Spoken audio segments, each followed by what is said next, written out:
Heart संबंधी बीमारियों के बचाव, उनके निवारण उपाय, बाईपास सर्जरी के बारे में अधिक जानकारी के लिए सब्सक्राइब करें, लाइक करें व शेयर करें।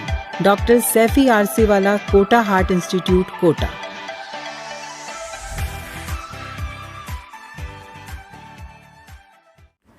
नमस्ते, मैं हूं doctor Saifi Arsiwala, senior cardiac surgeon, Kota heart institute, Kota, Rajasthan से बोल रहा हूं। मेरे पिछले वीडियो देखने के बाद कई लोगों ने एक सवाल मुझसे पूछा कि बाईपास सर्जरी हमें कब नहीं करनी चाहिए, क्योंकि बाईपास सर्जरी कब करनी चाहिए इसके बारे में मैं ऑलरेडी वीडियो बना चुका हूं, वो आप देख सकते हो। लेकिन बाईपास सर्जरी कब नहीं करनी चाहिए, इस प्रश्न का उत्तर मैं इस वीडियो में देने की कोशिश करूंगा।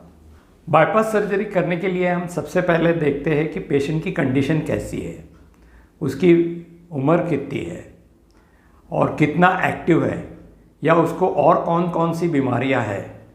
अगर पेशेंट को कोई ऐसी बीमारी हो जैसे कि कैंसर, जिससे उसका जीवन कम हो जाता है, यानी कि लाइफ एक्सपेक्टेंसी अगर कम है, 6 महीने से ज़्यादा नहीं है, तो ऐसी स्थिति में बाईपास सर्जरी नहीं करनी चाहिए। या उसे ऐसी कोई बीमारी है जिससे वो बिस्तर से उठ ही नहीं सकता है, चल फिर नहीं सकता है, घूम फिर नहीं सकता है, तो ऐसे स्थिति में बाईपास सर्जरी करनी नहीं चाहिए। इसके अलावा हम 2 चीज़ें और देखते हैं। एक है हार्ट का फंक्शन, यानी कि हार्ट की पंपिंग फंक्शन कितना है, और दूसरा है नाड़ियों की स्थिति, नाड़ियों की स्थिति कैसी है। इन दोनों चीज़ों के बारे में हम एक एक करके डिस्कस करेंगे। हार्ट फंक्शन में अगर किसी का हार्ट नॉर्मल हो, यानी कि 35% से पंपिंग ज़्यादा हो, तो उन लोगों में बाईपास सर्जरी आसानी से की जा सकती है। अब देखते हैं कि उन लोगों का क्या जिनको सीवियर हार्ट अटैक आया है और उनका हार्ट फंक्शन 30% से कम है।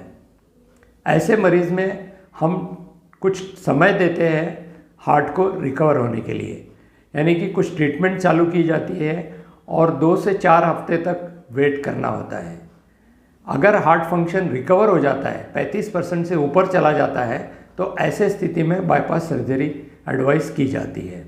अगर 1 महीने यानी कि 4 हफ्ते बीतने के बाद भी हार्ट फंक्शन कभी इम्प्रूव नहीं होता है, यानी 25% 20% ही रहता है, तो ऐसे स्थिति में बाईपास सर्जरी नहीं की जाती है। ये इसलिए नहीं की जाती है कि इसके 2 कारण हैं। पहला कारण ये है कि सर्जरी में रिस्क बहुत ज़्यादा होती है ऐसे मरीज़ों में, और दूसरा कारण ये है कि अगर बाईपास सर्जरी करते भी है तो बाईपास सर्जरी फेल होने के चांसेस ज़्यादा है, और दूसरा बाईपास सर्जरी करने के बाद भी ये हार्ट फंक्शन इम्प्रूव नहीं होता, इसलिए हम बाईपास सर्जरी इस स्थिति में नहीं करते हैं। दूसरी चीज़ जो हम देखते हैं वो है नाड़ियों की कंडीशंस, यानी कि नाड़ियों की स्थिति क्या है। या तो ब्लॉकेज बिल्कुल पहले एक ही ब्लॉकेज है और उसके बाद नाड़ी बिल्कुल क्लीन है, या एक लंबा ब्लॉकेज है और उसके बाद नाड़ी बिल्कुल क्लीन है, या तो फिर उसी नाड़ियों में मल्टीपल ब्लॉकेजेस होते हैं जिसे हम डिफ्यूजली डिजीज़ कहते हैं।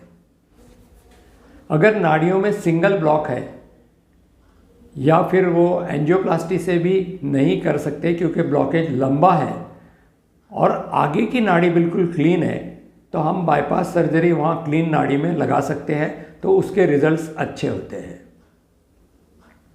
अगर नाड़ी में मल्टीपल ब्लॉकेजेस है और लंबे लंबे ब्लॉकेजेस है, जिसे हम डिफ्यूजली डिजीज वेसल्स कहते हैं, वहाँ हम बाईपास सर्जरी यानी कि ग्राफ्ट हम कहाँ लगाएंगे ये पता नहीं होता है, और अगर हमने ग्राफ्ट लगा भी लिया, क्योंकि मल्टीपल ब्लॉकेजेस है, तो ऐसे स्थिति में ये ग्राफ्ट बंद हो जाते हैं और खून आगे नहीं जाता।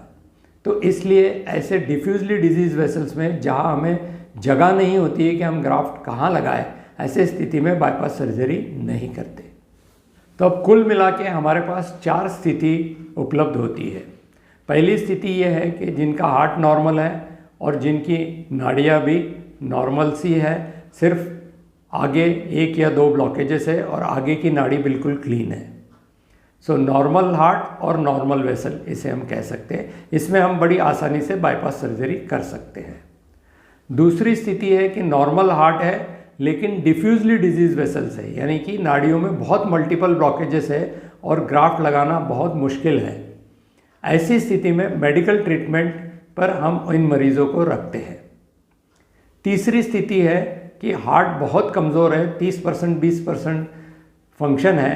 ऐसी स्थिति में हम कदापि, चाहे आर्टरीज नॉर्मल हो, यानी आगे की आर्टरीज नॉर्मल हो, सिर्फ आगे प्लेन ब्लॉकेजेस हो, या फिर डिफ्यूजली डिजीज़ हो, दोनों स्थिति में हम ऑपरेशन नहीं करते।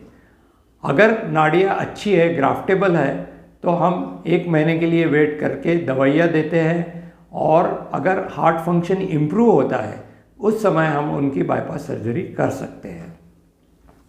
मैंने नाड़ियों की स्थिति के बारे में बताया था कि अगर नाड़ियाँ ब्लॉकेज के बाद नॉर्मल है तब तो उसमें हम आसानी से बाईपास सर्जरी कर सकते हैं, क्योंकि उसके रिजल्ट्स अच्छे होते हैं।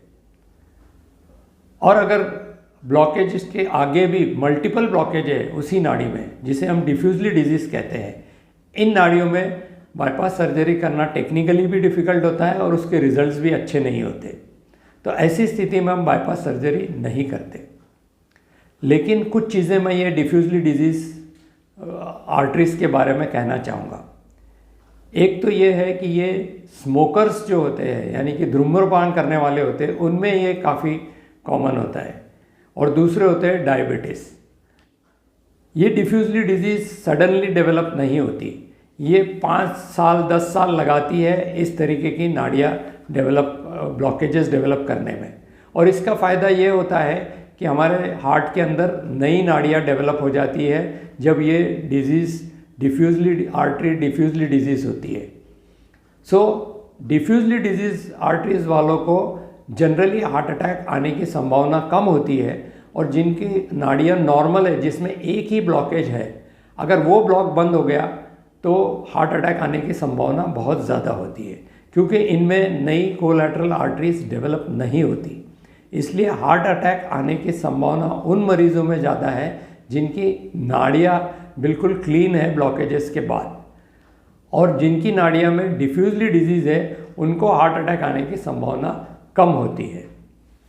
जिन मरीज़ों का हार्ट कमज़ोर है और उनकी बाईपास सर्जरी भी नहीं कर सकते क्योंकि नाड़ियाँ बहुत डिफ्यूजली डिजीज़ है, ऐसी स्थिति में हम इन मरीज़ों को क्या ट्रीटमेंट दे सकते हैं?